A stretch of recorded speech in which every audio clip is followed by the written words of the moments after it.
அஸ்ஸலாமு அலைக்கும் வரஹ்மத்துல்லாஹி வபரகாத்துஹு. கண்ணியத்திற்குரிய முஃமினீன்களே, இன்னைக்கு பெரும்பாலான மக்கள் நிம்மதியை தேடி அலையிறாங்க. நிறைய சம்பாதிக்கிறேன், நிறைய பணம் காசு இருக்கு, ஆனா நான் நினைச்ச வாழ்க்கையை வாழ முடியாம தவிக்கிறேன் அப்படின்னு சொல்லக்கூடிய மக்களை நாம பார்க்கிறோம். வீடு வாசல், பொருளாதாரம், தொழில்துறை, உடல் சார்ந்த விஷயங்கள் எதுலையுமே நிம்மதி இல்லாம நான் நிம்மதியை தேடி அலையிறேன் என்று சொல்லக்கூடிய மக்களை நாம பார்க்கிறோம். இதற்கெல்லாம் காரணம் என்ன அப்படின்னு சொன்னா, அல்லாஹ் ரப்பல் ஆலமீன் சூரத்து தாஹால ஒரு இடத்துல அல்லாஹ் அழகாக இதற்கான தீர்வு அல்லாஹ் சொல்லுவான். வமன் அஅரத அன் ذிக்ரி ஃபஇன்ன லஹு மஈஷத்தன் லன்கா.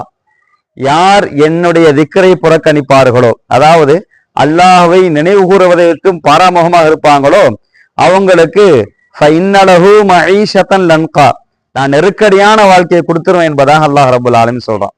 நாம சம்பாதிக்கிறோம், பொருளாதாரத்தை தேடுறோம், குடும்பத்துல இருக்கிறோம், பணங்காசுலாம் இருக்குது, உடல் ஆரோக்கியத்தோடு இருக்கிறோம். இருக்கக்கூடிய அந்த நேரத்தில் அல்லாஹ்வை நம்ம கூட வச்சு வாழணும்.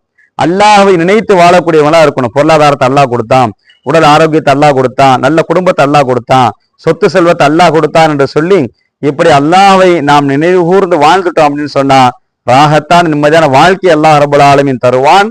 அதற்கு நேர் மாற்றமாக அல்லாஹ் நினைவு கூறாமல் அந்த பொருளாதாரம் நம்ம இடத்த வரும்போது, நிம்மதியான வாழ்க்கை நம்ம கிட்ட வரும்போது அல்லாஹ்வை மறந்து வாழ்ந்தால் ஃபஇன்னலஹு மஈஷத்தன் லன்கா, நெருக்கடியான வாழ்க்கை கொடுத்துருவேன்.